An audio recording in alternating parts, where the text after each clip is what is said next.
शायर जमाली साहब का शेर है कि शाम ढले हर पंछी को घर जाना पड़ता है, कौन खुशी से मरता है मर जाना पड़ता है। राहत इंदौरी साहब के इंतकाल की खबर 2 मिनट पहले मुझे भी मिली है और मेरी आंखें नम हैं और सीधे पहला फोनो आपके यहाँ से ही कनेक्ट हुआ है। मैं पहली बात तो हमें यकीन ही नहीं हो रहा है कि राहत साहब हमारे बीच में नहीं रहे। एक लंबा सा मतलब मैंने अपनी जिंदगी की शुरुआत जब पहले मुशायरे की करी थी तो राहत इंदौरी साहब मौजूद थे और राहत इंदौरी साहब ने दुआएं दी थी पीछे बैठ करके। वो दिन और आज का दिन यकीन ही नहीं हो रहा है। पहली बात तो यकीन ही नहीं हो रहा है। अभी उनके बेटे से मेरी जस्ट उनको मैंने मैसेज किया तो उन्होंने कंफर्म किया, तो आंखों में आंसू हैं। बस ये समझ लीजिए कि मुशायरे की दुनिया का, शायरी की दुनिया का, जिसे कह सकते हैं कि बादशाह शहनशाह, जिसने पिछले 35-40 साल हुकूमत करी, वाचिक परंपरा जो है मुशायरों की, कवि सम्मेलनों की, कविता की, उसमें दोनों जगह हिंदी और उर्दू दोनों जगह एक समान रूप से स्वीकार किया जाता था, उनको कबूल किया जाता था।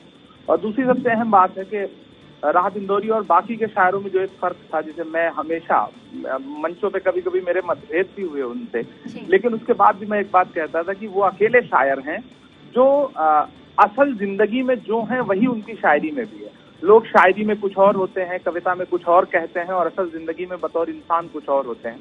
लेकिन राहत इंदौरी एक ऐसे कलंदर का नाम था जो शायरी में भी वही थे और असल जिंदगी में भी वही थे। बहुत सारे संस्मरण है उनको लेकर के, बहुत सारी बातें की जा सकती हैं, लेकिन मेरे लिए वो पिता की तरह थे, वालिद की तरह थे। उन्होंने हमेशा मुझे ये कहा कि तुम्हारी दुनिया बहुत बड़ी है, तुम्हें बहुत आगे जाना है, अब नई दुनिया है, तुम्हें संभालना है मुशायरों को।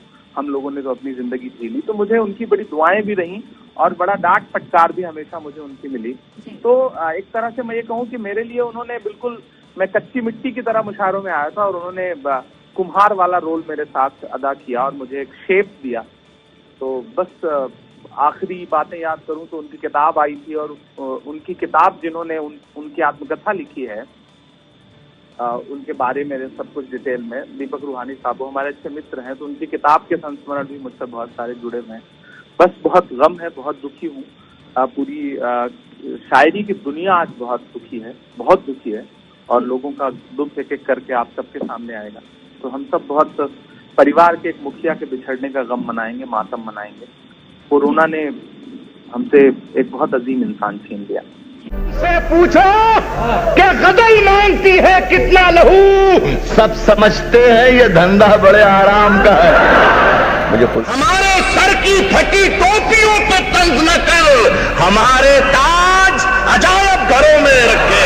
क्या कहने, हिंदू मुस्लिम सिख ईसाई सभी का खून है शामिल यहाँ की मिट्टी में। किसी के बाप का हिंदुस्तान थोड़ी है।